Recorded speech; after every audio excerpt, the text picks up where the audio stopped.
শিশুদের সুস্থ রাখতে বিশেষ উদ্যোগ পুষ্টি ও স্বাস্থ্য পরীক্ষা শিবিরের মাথাভাঙ্গার পচাগর জুনিয়র বেসিক স্কুলে সম্প্রতি একটি পুষ্টি বিষয়ক সচেতনতা এবং স্বাস্থ্য পরীক্ষা শিবির অনুষ্ঠিত হয়েছে। বিদ্যালয়ের শিশুদের সুস্থ ও সবল রাখাই ছিল এই কর্মসূচির মূল লক্ষ্য। বিদ্যালয়ের প্রধান শিক্ষক সঞ্জীব রায় জানান যে শিবির মূলত শিশুদের পুষ্টি এবং তাদের মায়েদের সচেতন করার উদ্দেশ্যে আয়োজিত হয়েছিল। তিনি বলেন, যেহেতু এটা বর্ষাকাল, এই সময় শিশুরা বিভিন্ন ধরনের রোগে আক্রান্ত হয়, তাই শিশুরা যাতে সুস্থ সবল থাকে এবং এর জন্য কি কি করণীয় সেই সম্পর্কে দিনের শিবিরে বিস্তারিত আলোচনা করা হয়। বিশেষ করে প্রচন্ড গরম ও বর্ষা ঋতুতে শিশুদের সুস্থ রাখতে কি ধরনের খাবার খাওয়ানো উচিত সেই বিষয়ে মায়েদের সচেতন করা হয়। এই গুরুত্বপূর্ণ শিবিরে এলাকার বিডিও, সিডিপিও, বিদ্যালয়ের প্রধান শিক্ষক সঞ্জীব রায় সহ অন্যান্য শিক্ষক শিক্ষিকারা এবং ছাত্রছাত্রীদের অভিভাবকেরা উপস্থিত ছিলেন। তাদের সম্মিলিত প্রচেষ্টায় শিবিরটি সফল হয়।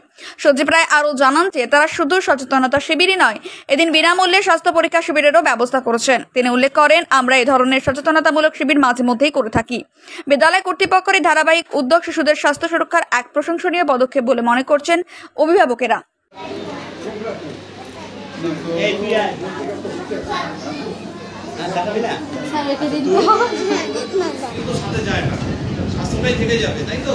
একটা মানুষের দীর্ঘজীবী হতে গেলে তার ছোটবেলা থেকেই কিন্তু হচ্ছে তার মানে স্বাস্থ্যটা কি ঠিক রাখার মতো একটা যত্ন নিতে হবে।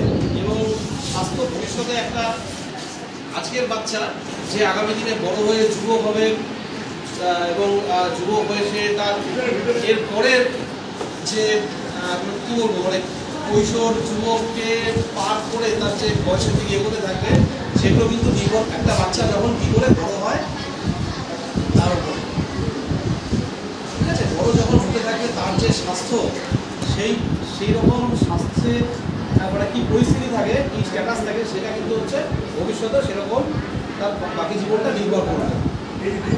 তো স্বাস্থ্য এবং পুষ্টি এগুলো হচ্ছে অঙ্গাঙ্গিভাবে জড়িত, একটার সাথে মানে খুব অঙ্গাঙ্গিভাবে জড়িত। এত বিশালে হয়তো ব্যাখ্যা করা হবে না, আমি খুব ছোট ছোট করে বলে দিচ্ছি।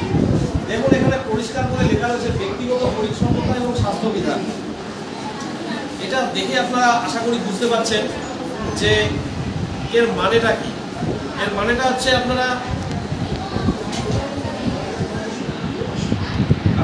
জানেন নিশ্চয়ই যে আমাদেরকে পরিষ্কার পরিচ্ছন্নতা যদি থাকি, তাহলে পরিষ্কার পরিচ্ছন্ন থাকে, তাহলে কিন্তু সেটা স্বাস্থ্যের উপরে একটা প্রভাব ফেলে। কি তাই তো কিরকম প্রভাব ফেলে? যেরকম মনে করুন ছবিতে দেখতে পাচ্ছেন, বাচ্চা প্রত্যেকদিন স্নান করে কিনা। অনেকের বাচ্চা আছে প্রতিদিন স্নান না করে স্কুলে আসবে না, আবার অনেকের বাচ্চা আছে স্নান করতে ভয় পায় বা অনীহা। ভয় পাওয়ার কথাটা আর কি একটু বলা ভুল হয়, কারণ বাচ্চারা সাধারণত স্নানটা করতে পছন্দই করে। এটা মনে করুন একটা অনীহা টাইপের, যেটা করবো না, ঠিক আছে। আচ্ছা, ঠিক আছে। এবার ছবি একের সাথে দেখুন এর বার্তাটা কি দিয়েছে স্বাস্থ্য বিষয়ে। সেটা হচ্ছে প্রতিদিন অন্তত একবার সাবান দিয়ে স্নান করো। পেছনে শোনা যাচ্ছে? আচ্ছা, প্রতিদিন অন্তত একবার সাবান দিয়ে স্নান করো, এবং সেটা কিন্তু